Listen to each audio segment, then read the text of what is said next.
Okay, this might be my last video on my cancer situation. I did say it might, so there's no guarantee that the treatment I had worked. And if that's the case, I might end up having to go back there. Well, maybe not, but that's a possibility. Okay, I'm going to list the various side effects I felt when I was on chemotherapy.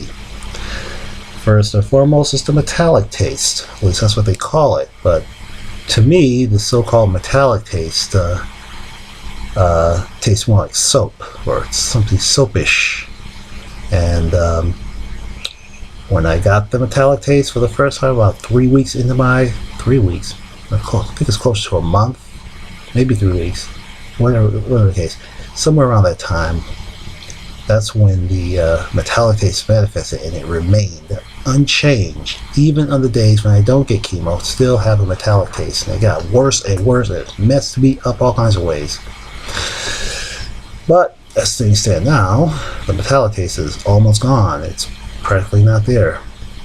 Unfortunately, I noticed that I do taste it a lot when I'm drinking apple juice. So apple juice is going to have to wait till after this metallic taste is completely gone.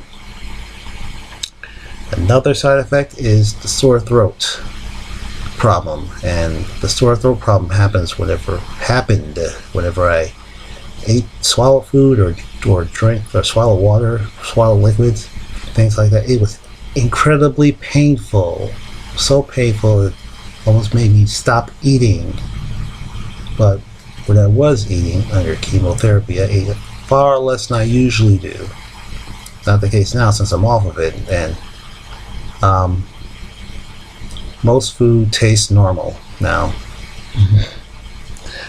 And then I had a brief problem with nosebleeds. It didn't happen that often, maybe 2 or 3 days at in each occasion or something like that. So luckily that's not a problem anymore. Then there's the dizziness and the imbalance problem I briefly had a few weeks ago. One horrible example of this is I was taking a nap, and one of my nurses came into my house and told me it's time to take the chemo pump off.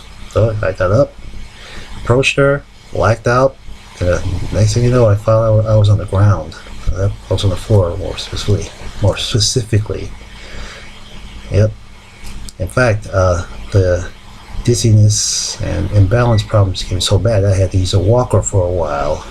And yep, the drag getting old. Oh yeah, then of course there's the hair loss thing. The thing about the hair loss is I figured it was going to happen, but I didn't think it would happen all of a sudden, because I went on chemo for maybe, let's say 3 months, maybe 4 months before I noticed that I lost most of my hair, or maybe all of it, whatever. You know what I mean? It'd be like if you went a week earlier, I would have noticed that, because at least from what I could tell at the time, my hair remained. But now that I'm off chemo, it looks like the hair is growing back, but very slowly.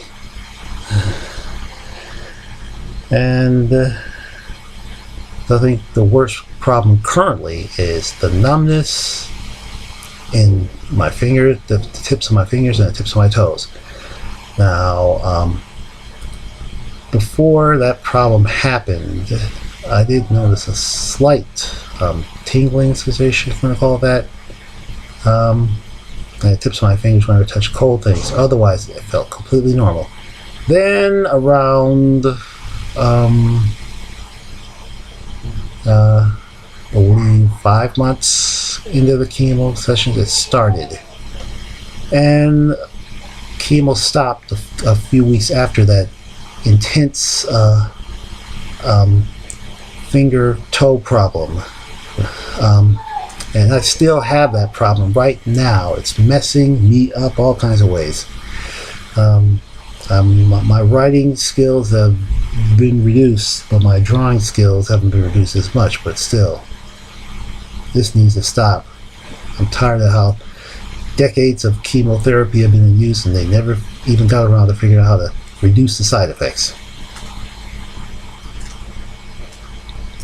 Oh, here's something else that'll freak you out. I think around the 5th month of chemo, the skin on the palm of my hand was peeling off. Yeah, peeling off. What a mess. And because of that, I recently discovered that my fingerprints have been greatly diminished. And that might be part of the reason why I keep dropping things. Not just because my fingertips are numb, but my fingerprints are significantly reduced. And as I recall, one of the purposes of fingerprints is to help you grip onto things. I can barely grip onto things in many cases. And it's probably because of not just because of the side effect that not that numb finger effect, but also the no fingerprints effect, or at least very little fingerprints. Let me confirm this. Yeah, very little fingerprints.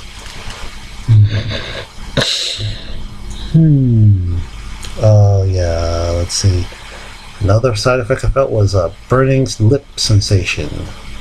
It almost stopped me from eating, but it only lasted, I don't know, maybe 2 or 3 days, so at least that extremely severe problem didn't last very long. Oh yeah, then it was early in my chemo sessions. I had this burning stomach sensation after chemo, during chemo, whatever. Anyway, I think a few weeks later I talked to my oncologist about that, and he said, take Zantac. I took Zantac. The next time it began to happen, and it disappeared. The pain disappeared about 15 minutes after I took the Zantac. So yeah, Zantac kicks ass. The Zantac rules. Everybody should take Zantac every chance they get or whatever. So yeah, I think Zantac kicks ass.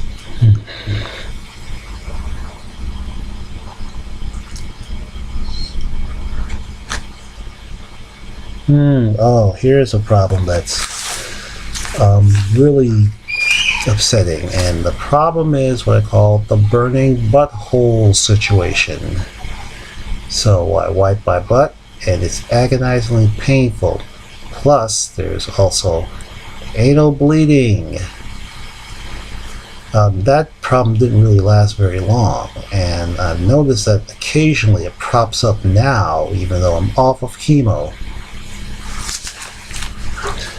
And it looks to me like that's the last side effect on the list. And again, I'd like to re-emphasize how oncologists or whoever is responsible for this stuff should figure out how to reduce the side effects of chemotherapy. It's the fucking 21st century. Medical technology should be like science fiction, but it's not. I hate that. That is incredibly stupid. We have to live like the Stone Age, even though we're supposedly in the space age. This is stupid as hell. I'm pissed off about this. Yep, if this were a resource-based economy, we wouldn't be having these problems. The resource-based economy, every person on Earth gets the best possible medical treatment for free. And because it's free, there's no concern about how much it costs and how much money you have to save and all this other bullshit. Resource-based economy now, and see you later, Ralph Nader.